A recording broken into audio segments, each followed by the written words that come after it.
હળવદના ગ્રામ્ય વિસ્તારોમાં ડબલ ઋતુનો કહેર જોવા મળી રહ્યું છે અને મચ્છરજન્ય રોગચાળાએ તરખાટ મચાવ્યો હોવાનું સામે આવી રહ્યું છે। નવા ઈસનપુર ગામે ડેન્ગ્યુ અને મેલેરિયા તાવના કેસો નોંધાયા છે, જેમાં 1500ની આસપાસ વસ્તી ધરાવતા ગામની અંદર 80 જેટલા ડેન્ગ્યુના કેસ નોંધાતા આરોગ્ય વિભાગની ટીમ હરકતમાં આવી છે અને સર્વે હાથ ધરવામાં આવ્યો। સ્થાનિકોનો આરોપ છે કે ચોમાસામાં વરસાદી પાણીના નિકાલ કરવામાં તંત્ર નિષ્ફળ નીવડ્યું છે। સાથે જ આરોગ્ય વિભાગની ટીમની કામગીરી સામે પણ સવાલો ઉઠ્યા છે।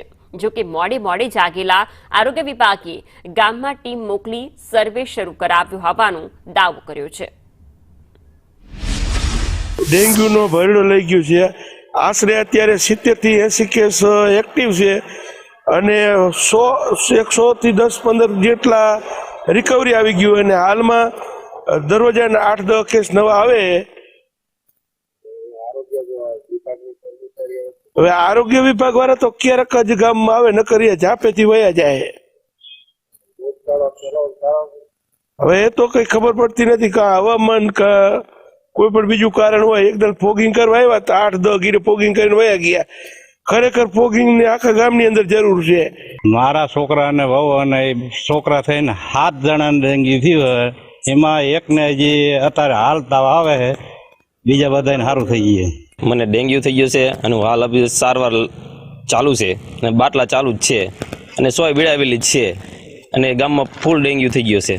કોઈ ઘર ખાલી નથી। ગામમાં કેટલા કેસ છે? તમે કે સારવાર ગામમાં દવાખાનું છે, અહીંયા સારવાર લીધી છે અને હળવદ રિપોર્ટ કરાયો છે અને ગામમાં 80 થી 90 કેસ ચાલુ છે। नवा ईसनपुर गांव में प्राइवेट लेबोरेटरी में कार्ड टेस्ट द्वारा 2 डेंग्यू ने केस पॉजिटिव आवेल, जे अन्वये 11 तारीखे 133 घर અને વસ્તી 615 અને પાત્રો 570 તપાસ કરવામાં આવેલ, જેમાંથી 7 પાત્રો પોઝિટિવ આવેલ અને ફોગિંગ 99 ઘરે મેં કરવામાં આવેલ છે।